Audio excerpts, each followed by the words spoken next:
Sweet home, Santa Barbara, where the skies are so blue. Sweet home, Santa Barbara, what's worked for me can work for you.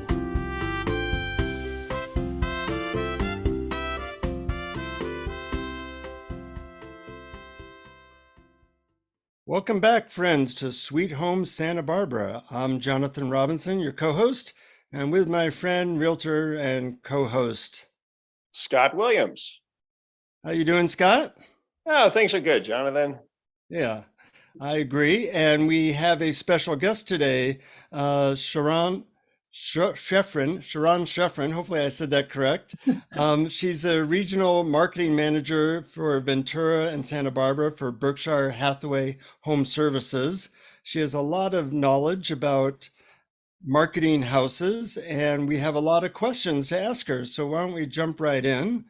You know, when I heard your title, I was curious about a bunch of things, Sharon. And one of them was, is there a place for print marketing nowadays, or has everything gone digital?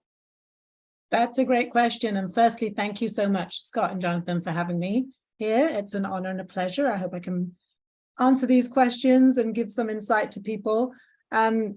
Yeah, that's a very interesting question in terms of print, and it really depends where you are located. For our Santa Barbara area, print seems to still be very relevant, very important, very widely read. That's not the same for other areas. So if we focus in on Santa Barbara, yes, it's still relevant. There are a lot of people out there that would like it not to be so and to go to completely a digital age. But on the other hand, there is something to be said for having something tangible in your hands, and the flick of a book or the flick of a newspaper still is alluring and appealing. So I think we can have a bridge between the modern world and print media as it stands. So yes, the short answer is in Santa Barbara, there's still a place for print marketing. That's interesting. Okay, well, let's talk about marketing plans in general. If you're a seller and you decide, I'm going to put my home up for sale, whether it's 2 million or 20 million, you're going to get some sort of a marketing plan put to you by your real estate agent.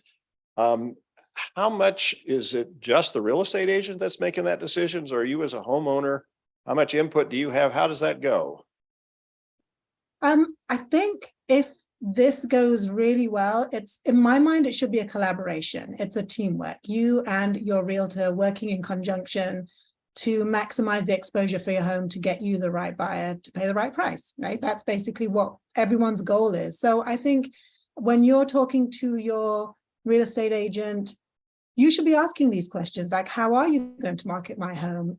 If there is something specific that you've seen someone else do or you like the looks of, by all means, bring it up to your realtor. They may have a plan for that. They may have some systems in place. I know for us at Berkshire Hathaway HomeServices, we cover a wide array of digital ads, print media, all kinds of international reach as well. So yeah, absolutely, in my mind, it should be a collaboration. Bring your ideas. If you're a homeowner and you want to sell, your agent is open to them. And I think with collaboration, you can come up with an even better plan. And then I think as a homeowner, it's important to feel that you're a part of the process. This is your home after all. This is somewhere where you've lived and created memories. So you should have somewhat of a say. Although, to all my realtor friends out there, yes, you are the experts and you lead the way for sure. Does that ever create a problem where the realtor says this is what needs to be done and the seller is not so sure of that?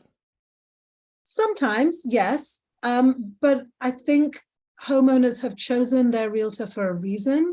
Mm-hmm. And so part of that reason should be a trust in their knowledge and experience.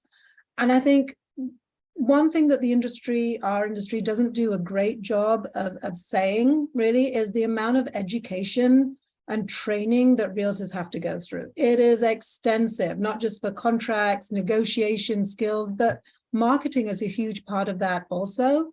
So just know that the person that you're talking to, you've chosen them for a reason. They've had to go through an immense amount of training and education. So they know what they're talking about. Mm-hmm. Well, let's take that, stay in that situation for just a second here. You're there's going to be some feedback from the marketing that's going to come through the real estate agent to the seller. What sort of things should a seller expect to get as feedback about how it's going? Yes, great question. I think you should be updated. You should expect to get updated at the beginning of when your home goes live at least once a week with the exposure of your home. Where is it being seen? Have you seen it in the local print media or on digital ads or streaming or whatever it may be? So you should expect to get some kind of updates. Obviously, the longer the home stays on the market, the marketing plan is going to level out and kind of become a little bit more robust at certain points when you can refresh the marketing. But certainly at the beginning, you should get an update of where your home is being shown, the kind of exposure, and what kind of traffic is being directed towards that particular platform. Mm-hmm. And that's something at Berkshire Hathaway that we're well prepared to provide. Yes, we have a lot of analytics, like for everything ranging from digital social media to the PR that we cover to how any digital ads that we put out there are performing. So we have all of that, because marketing is great, but if you don't know the analytics of how it's performing, you can't pivot, you can't adjust, you can't capitalize on what's doing well. So that's a huge part of marketing.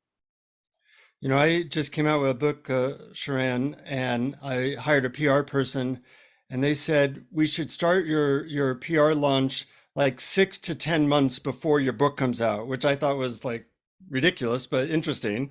And I'm wondering how much time prior to the launch of a house is a marketing required for, you know, like an agent to get ready for all that? Yeah, that's a tough one to give a definitive answer for, because each homeowner has a unique situation. Some people need to sell really quickly, and some have a large time to kind of get prepared. We also have the constraints of rules and regulations that are put on us as realtors in what we can and cannot do. If you can create some buzz and some excitement before actually the home is what we call live, meaning that's when it hits the market, that's always a positive thing, because you're kind of creating some interest, you're creating that excitement. Like I said, we are constrained within the real estate industry of how we can do that. So we can't advertise too much to the public before the property becomes live. We're fortunate in Berkshire Hathaway HomeServices California properties that we are extensive from San Diego all the way up to northern Santa Barbara. And so we have about 3,000 agents that we can actually get the word out to before your home becomes live. So we're in a fortunate position for that. So yes, we don't have the luxury, unfortunately, like a book launch, to do that much prep. That would be pretty amazing. Mm-hmm.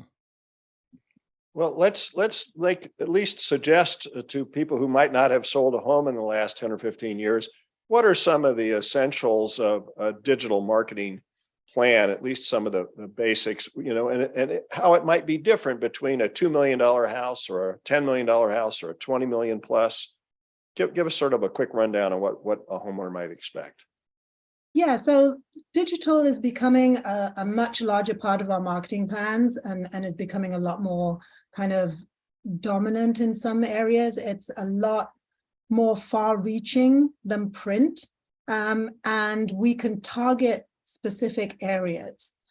So your buyer for a lower priced home may not be coming from the same place as a very expensive home, let's say 17 million, 20 millions plus. So your agent is taking into consideration where the buyer for that particular home might come from. Let's say on the lower end of the scale, that buyer could most likely be local. So your digital ads, you'd be targeting specific zip codes around the neighborhood. When we go to the higher end of the market, more affluent homes, now you're talking about a much larger reach. The home buyer could come from within the same community. Most likely they're going to come from somewhere within the state, somewhere across the country, or even internationally. So then your marketing plan, and specifically your digital plan, takes on a different aspect. Now we have to think about targeting in different regions, different countries. So that is the main difference that you really need to think about. It's one of the main differences. You can go really creative with digital ads. You can do streaming TV ads now as well, which brings a whole new array, a new platform for homeowners and exposure to their homes. But I think that's something where we really kind of need to drill down and think, where is the buyer coming from? And then target those areas specifically. Mm-hmm. Are there situations where a homeowner or home seller contributes to pay for any of this marketing, or is that always part of the commission? Traditionally, the agent will expense all of the marketing out of their own pocket. And I'm not sure if most people know, but agents don't get paid until your home gets sold. So all of this work, all of this prep, all of the beautiful marketing that you see is literally coming out of their pockets until they get paid their professional fee at the close of escrow. So if you can imagine, to your point, Jonathan, if there's any prep that's being done before the home goes live, which there usually is, then the whole process of getting the word out for what we call the coming soon period, if there is one, then when the property is live, which involves man hours in terms of showing the home and follow up, to the eventual, hopefully, escrow period, and whatever that may be, 30 to 60 to 90 days, all of that time, your agent is essentially working out of pocket, which we're unique as an industry for doing that. So yes, it's not typical for a homeowner to contribute to that, although in some particular circumstances where the marketing plan is going to be so extensive and far-reaching, and there may be a time constraint, it might be something that the home seller might be willing to work with the agent on for that. Mm-hmm. I can think specifically of big video productions. I've seen some pretty high numbers for video productions where sellers wanted something pretty spectacular with a pretty high price tag involved. That seems to me like you're talking about a negotiation between the seller and the real estate agent. Those really do happen. Some sellers do help pay for some of that. Yeah, because the big production videos are, it's like creating a mini movie, right? And we've all heard of the costs that these big movies have. It's like that, but just on a slightly smaller scale for real estate, especially if you're considering a lifestyle video, which usually contains actors, storyboarding, different cameramen, drone footage, drivers, catering. I mean, it goes on and on. So yes, Scott, you're absolutely right. For the affluent homes, the more expensive homes, those videos sometimes are a must in your marketing plan, and they can get up there in price. Okay, well, we benefit in Montecito, Santa Barbara from still being in quite a good real estate market in early 2023 as we make this recording. And things may change the market may change. So are any of your suggestions, would they change as the market changes? I think there's a difference in terms of marketing and advertising.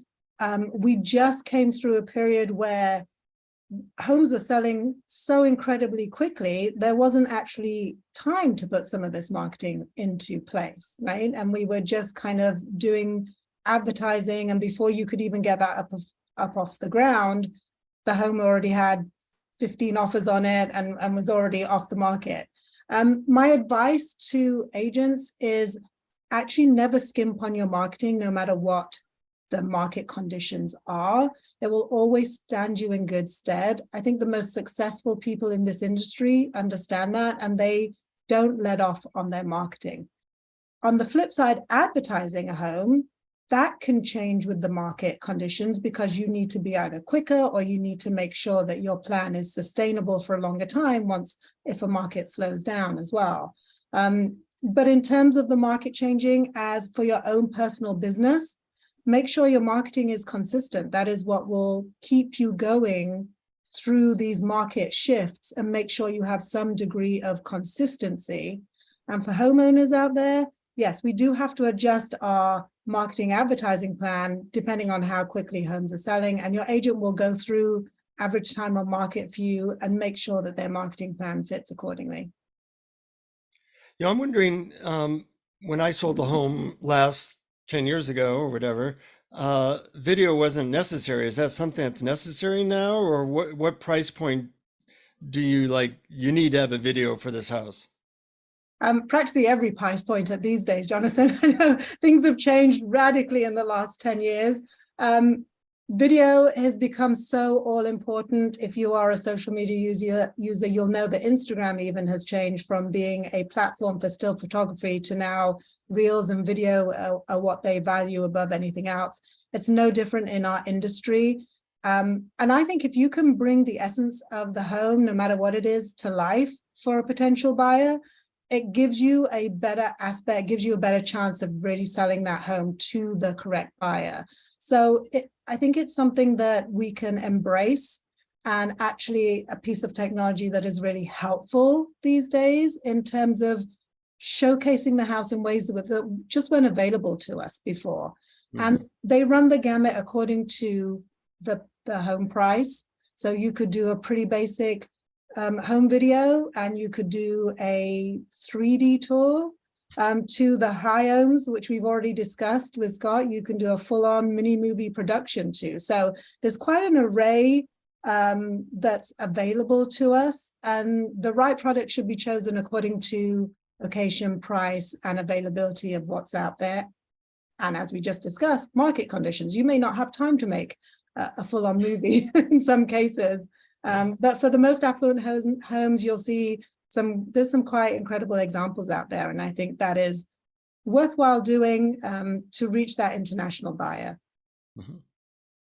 Well, Sharon, if we have a marketing plan that's ongoing and the property stays on the market for a while, and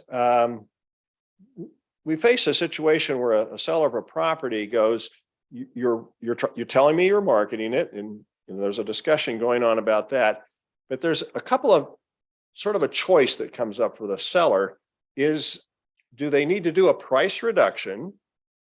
Do they need a different marketing plan? And of course, in their own mind, they may think, do I need a different real estate agent? Let's talk about this conundrum that where buyers and the sellers and the realtors are hopefully on the same team, but this moment does arrive in some listings. Yes, and it's a difficult one to navigate, because on the one hand, as a homeowner, you're invested in your home. You've made memories there, and to you, it holds a certain value. It may not be the same value that the market is telling the agent that you've chosen. That those two things may not match, right? Because the agent is looking at data and facts, and the homeowner is thinking, well, my neighbor's home sold for X amount 6 months ago, but your agent knows that a lot has changed in the market in the last 6 months. I think really you need to kind of break it down into going back to the marketing plan, that price is a factor in marketing. It's not a standalone issue. It's part and parcel of the marketing plan. So if all other phases of the marketing plan seem to be operational and working, and you're getting views, you're getting showings, and so forth, and that starts to dwindle out, but the marketing is staying robust, then by process of elimination, you have to arrive at the next factor in marketing, which is price. And so the agent and the home seller do really need to have that discussion. I'm sure an agent will bring all the market data relevant to prove their point. So that really needs to be a discussion once the seller has seen all the marketing, seen everything that's been going on, and can also recognize that I'm not getting showings. The phone's not ringing off the hook anymore, and nothing seems to be happening. And yet the marketing plan still seems to be in place. I'm seeing my home advertised everywhere. It looks good. The photography looks good. The videos look good. My agent is communicating to me that all of these things are happening. So really, then it really comes down to that. And I know that's a difficult conversation for a lot of people to have. They may need to sell it at a certain price point. I can tell you for a fact that all agents know if they could sell it for a higher price, they absolutely would. That's not something that they want to skimp on at all. But selling a home in the first place is better than just having it sit on the market. And really, that's where our expertise comes in, to crunch those numbers, look at those analytics and go, this is really what we should be aiming for. Great information, Sharon. Is there anything that we maybe should have asked that we didn't ask, or any final words that you have for people who are marketing their home? Wow, marketing is such a huge topic. There are so many things I could talk about. I think for homeowners out there that are listening, it's really important to get as much information as possible. Look at the materials that your agent provides. I know from my standpoint, we spend a lot of time and effort developing those and making sure they're hitting the right notes and making sure that we're capitalizing on all the data that we receive so that we can market your home most effectively. So take time to look over those. Don't be rushed in that process. Ask for examples, ask for materials. We can provide all of that for you. Quality really is important. Design and style are important, because if it catches your eye, most likely it will catch an eye of the buyer as well. So your home deserves that. And for agents that are listening out there, pay attention to your marketing plan. It's really, really important to have that. Yes, you've got all your facts and figures. Yes, you know everything there is to know about the neighborhood. But really, marketing is what is going to set you apart from your competition and really elevate the exposure reach of that home. And you have a great brand behind you in Berkshire Hathaway Home Services. We really do extensively research what's the latest and greatest out there. We have great PR. That's another thing. I mean, going back to print, as we were talking about earlier, Jonathan, print media is important in different aspects. So in specialized media, particularly. So for that, I'm talking about Wall Street Journal, Mansion Global, the Hollywood Reporter, Variety, things like that, that do get read by a certain sect of professionals. We have a very robust PR team that can help get exposure into those established and very respected print publications who also have digital versions. So we're hitting both mediums at the same time. So that's an important aspect as well. We didn't really touch on social media. I know that is a love-hate relationship for a lot of people, but it is a tool that is available to us. So social media is also part and parcel of marketing these days, as is video as well. And digital ads are going to be a much bigger part in our marketing plans. There are amazing things we can do with digital ads in terms of targeting, in terms of really targeting the specific buyer that would genuinely be interested in your property, rather than kind of just throwing it out there to anyone and hoping something will stick. So that's kind of a few things that we didn't touch on, but it still should be part and parcel of a marketing plan. Great answers, and a lot to know in this area. That's why you're there, Sharon. And I guess people can get hold of you through Berkshire Hathaway or through Scott? Yes, you can get through to me through Berkshire Hathaway. I am based in the Montecito office, or you can contact me through Scott as well. Hopefully all the agents that are part of Berkshire Hathaway Home Services, California Properties know how to reach me. If you don't, hey, Scott's your man. Talk to him and he'll get you in touch with me. Well, Sharon, thank you very much for being with us today. And I've been selling real estate for decades in Santa Barbara and Montecito.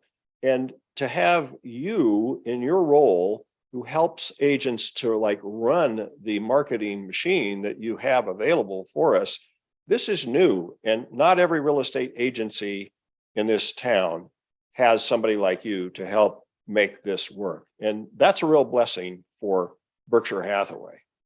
Wow. Thank you. For that. I thank you for that, Scott, as well.